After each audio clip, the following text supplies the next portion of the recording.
അങ്ങനെ ആ വിവരം അറിഞ്ഞപ്പോൾ ഞാൻ ഇസ്ലാം മതത്തിൽ തന്നെ മറ്റൊരു നിയമം ഉണ്ട്. നമ്മുടെ ഇവിടെ ഉള്ളതുപോലെ തന്നെ കൊലക്കുറ്റം ചെയ്ത ആളെ കൊല്ലാനിരിക്കുകയോ അല്ലെങ്കിൽ അതിന്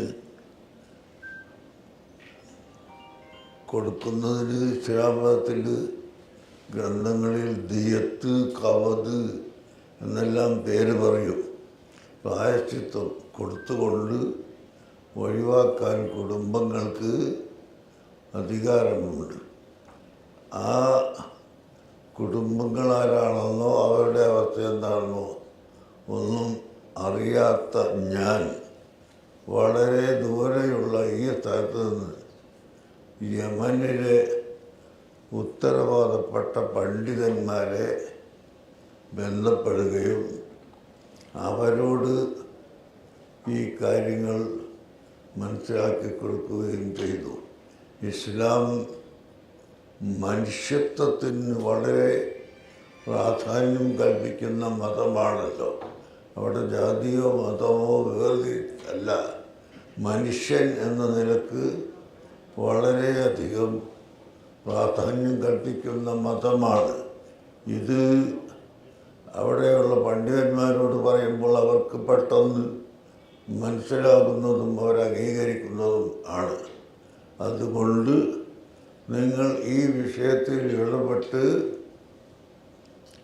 വല്ലതും ചെയ്യാൻ സാധിക്കുമെങ്കിൽ ചെയ്യണമെന്ന് ഞാൻ പറഞ്ഞതിൻ്റെ അടിസ്ഥാനത്തിൽ യമനിലുള്ള ഉത്തരവാദപ്പെട്ട പണ്ഡിതന്മാരെല്ലാം ചേർന്ന് ഈ കാര്യത്തിൽ ആലോചിക്കുകയും അങ്ങനെ വേണ്ടത് ചെയ്യാമെന്ന് എനിക്ക് അറിയിക്കുകയുമാണ് ചെയ്തിരുന്നത്. ഇന്ന് ഔദ്യോഗികമായി നമുക്ക് അറിയിപ്പ്, കോടതിയുടെ അറിയിപ്പ് തന്നെ ലഭിച്ചു. തൽവിഷയത്തിൽ നിങ്ങളുടെ അഭിപ്രായമനുസരിച്ച് ഞങ്ങൾ ചർച്ച ചെയ്ത് തീരുമാനമെടുക്കാൻ സമയം വരാൻ സാധ്യതയുള്ളതുകൊണ്ട് നാളെ കൊലപ്പെടുത്താമെന്ന ആ നിയമം മാറ്റി അല്പ ദിവസം നീട്ടിവച്ചിരിക്കുന്നു എന്ന വിവരം എനിക്ക് ഔദ്യോഗികമായി അവർ അയച്ചു തരികയും ചെയ്തു. കോടതിയുടെ ലെറ്ററിൽ തന്നെ അയച്ചു തന്നിട്ടുണ്ട്. അതുകൊണ്ട് ഇനി നമുക്ക് പ്രാർത്ഥിക്കാം. നിങ്ങളും എല്ലാവരും പ്രാർത്ഥിക്കുക. എന്നാൽ അതൊരു മനുഷ്യത്വത്തോടുള്ള സ്നേഹമായി നമുക്ക് ആലോചിക്കുകയും പ്രവർത്തിക്കുകയും ചെയ്യാമല്ലോ. തെറ്റ് ചെയ്തവരെ ശിക്ഷിക്കുകയോ ശിക്ഷിക്കാതിരിക്കുകയോ അതൊന്നും നമ്മുടെ അധീനത്തിൽപ്പെട്ടത് അല്ല. മറിച്ച് വിദേശത്ത് വെച്ച് ഇത് കൊല്ലപ്പെട്ടു പോയാൽ അവരുടെ കുടുംബങ്ങൾക്കോ ഇവിടെയുള്ളവർക്കോ അറിയാനും ബന്ധപ്പെടാനും സാധിക്കാത്ത ഒരവസ്ഥയായതുകൊണ്ട് ഈ കുറ്റത്തിൽ നിന്ന് കാശ് വാങ്ങി ഒഴിവാക്കണം എന്ന് ഞാൻ പറയുകയുണ്ടായി. ഈ കാശ് കൊടുക്കാനും വാങ്ങാനും മറ്റും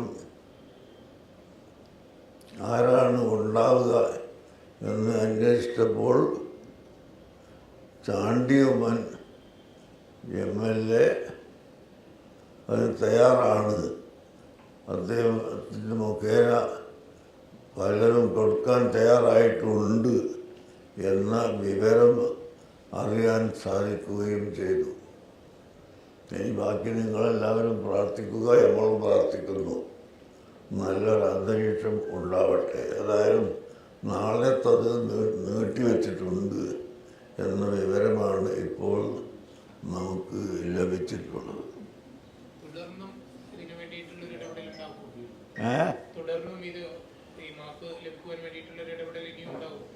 ഇടപെടുത്തതിനാണ് പൂർത്തിയായിട്ടില്ലല്ലോ.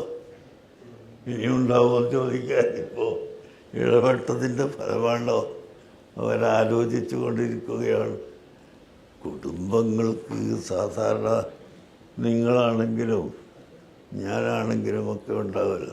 നമ്മളിപ്പോൾ കാശ് കൊടുത്തിട്ടുണ്ട് നമ്മളെ മകനെ കൊലപ്പെടുത്തി വരുമ്പോൾ രക്ഷപ്പെടുത്താൻ പോകണ്ട എന്ന് ചിന്തിക്കുന്നവരുണ്ടാകുമല്ലോ. അതുപോലെ അവർ ചിന്തിച്ചിട്ടുണ്ടോ ഇല്ലേ, അവരുമായി സംസാരിച്ചിട്ട് അതിൻ്റെ റിസൾട്ട് എന്താണെന്ന് നമുക്കറിയില്ല. അത് സംസാരിക്കാൻ ഉള്ള ആളുകൾ അവിടുത്തെ പണ്ഡിതന്മാരാണ്. പണ്ഡിതന്മാരും ജഡ്ജിമാരുമായി സംസാരിച്ചിട്ടാണ് ഇങ്ങനെ നീട്ടിവെക്കാൻ അവർ ഉത്തരവിട്ടിട്ടുള്ളത്. ഇന്ത്യ ഗവൺമെൻറ്റിനെ ഈ കാര്യം ഞാൻ അറിയിച്ചിട്ടും ഉണ്ട്. ഞങ്ങളിങ്ങനെ ഒരു ശ്രമത്തിലാണ്, അതിൻ്റെ സ്റ്റേജ് ഇപ്പോൾ ഇന്നതാണ് എന്ന് വരെ പ്രധാനമന്ത്രിയുടെ ഓഫീസിലേക്ക് കത്ത് അയച്ചിട്ടും ഉണ്ട്.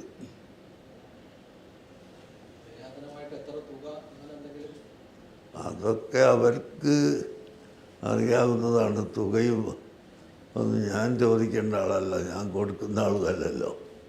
അതുകൊണ്ട് എത്ര തുക എന്നൊന്നും ചോദിക്കേണ്ട ആൾ ഞാനല്ലാത്തത് കൊണ്ട് ഞാനതൊന്നും ചോദിച്ചിട്ടില്ല.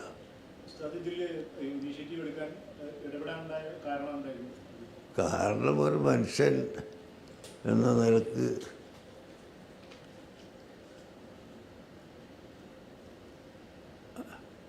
എന്നെക്കൊണ്ട് കഴിയുന്നത് ചെയ്യുക എന്ന നിലക്ക് തന്നെ.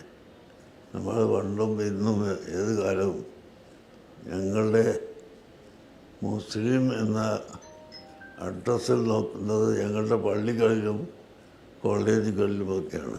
പൊതുവിഷയത്തിൽ ജാതിയോ മതമോ ഒന്നും നോക്കാറില്ല എന്ന് നിങ്ങൾക്ക് തന്നെ അനുഭവത്തിൽ ഉണ്ടായിരിക്കാം. തുടക്കം മുതൽ തന്നെ ഇവർ സ്വീകരിച്ചത് ഒരു സ്വാഗതാർഹമായിട്ടുള്ള നിലപാടാണോ, അല്ലെങ്കിൽ ഏത് ഘട്ടം മുതലാണ് ഇവർ ഈ വിഷയത്തിൽ ഇങ്ങനെ ഒരു സമീപനം സ്വീകരിച്ചിട്ടുള്ളത്? അത് അവിടെ സംസാരിച്ചവർക്കല്ലേ അറിയുള്ളൂ. ഞാൻ വളരെ ദൂരെ ഇന്ത്യയിലല്ലേ ഇപ്പോൾ ഉള്ളത്. അവരവിടെയാണ് അവരെന്താ സ്വീകരിച്ചത് എന്നുള്ളതൊക്കെ സംസാരിച്ചവർക്കല്ലേ അറിയുള്ളൂ.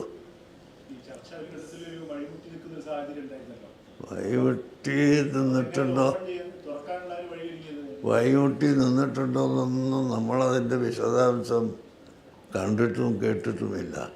നമ്മൾ അവിടുത്തെ ഉത്തരവാദപ്പെട്ട പണ്ഡിതന്മാരെയാണ് അറിയിച്ചത്.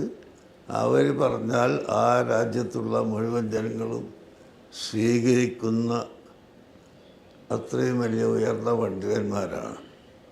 അതുകൊണ്ട് തന്നെ അവർ പറഞ്ഞു സംസാരിക്കുന്നുണ്ടാകും. ഒരു വിഷയത്തിൽ ഒരു 2 മിനിറ്റ് കൊണ്ട് തീരുമാനിക്കാവുന്നതല്ലല്ലോ. അതനുസരിച്ചുള്ള ചർച്ചകളും ആലോചനകളും എല്ലാം നടക്കുന്നുണ്ടായിരിക്കാം.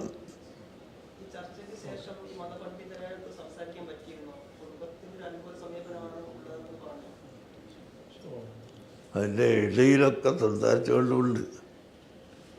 ആവശ്യമുള്ള സമയത്തൊക്കെ സംസാരിക്കുന്നുണ്ട്.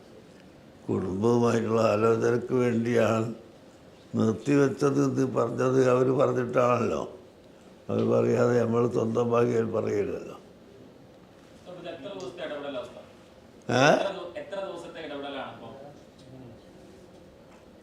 ഇടപെട്ടിട്ട് എത്ര ദിവസമായി അത് നിങ്ങൾക്കൊക്കെ അറിയാലോ.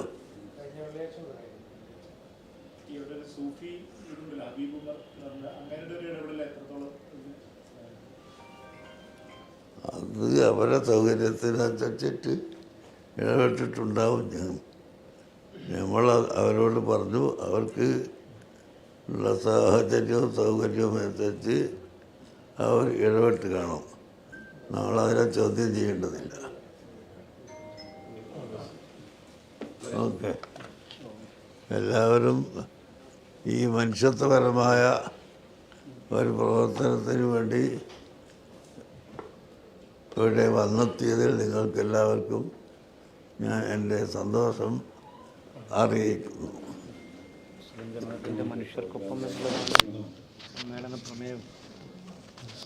ഞങ്ങളെ ഒരു സമ്മേളനം നടക്കാൻ പോകുന്നുണ്ട്. അതിൻ്റെ പ്രമേയം മനുഷ്യർക്കൊപ്പം എന്ന ഒരു പ്രമേയമാണ് ഞങ്ങളുടെ സമ്മേളനത്തോടനുബന്ധിച്ച് ഇവിടെ നടക്കാൻ പോകുന്നത്. അവിടെ മുസ്ലിങ്ങൾക്കൊപ്പമെന്നോ ഹൈന്ദവർക്കൊപ്പമെന്നോ ക്രൈസ്തവർക്കൊപ്പമെന്നോ മറ്റൊന്നും ഇല്ല. മനുഷ്യർക്കൊപ്പം, ഞങ്ങൾ മനുഷ്യർക്കൊപ്പമാണ് ഇതുപോലുള്ള പൊതുവിഷയത്തിൽ ഉള്ളത്.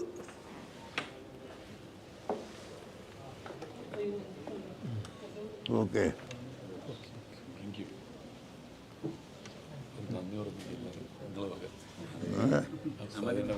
നന്ദി പറഞ്ഞല്ലോ.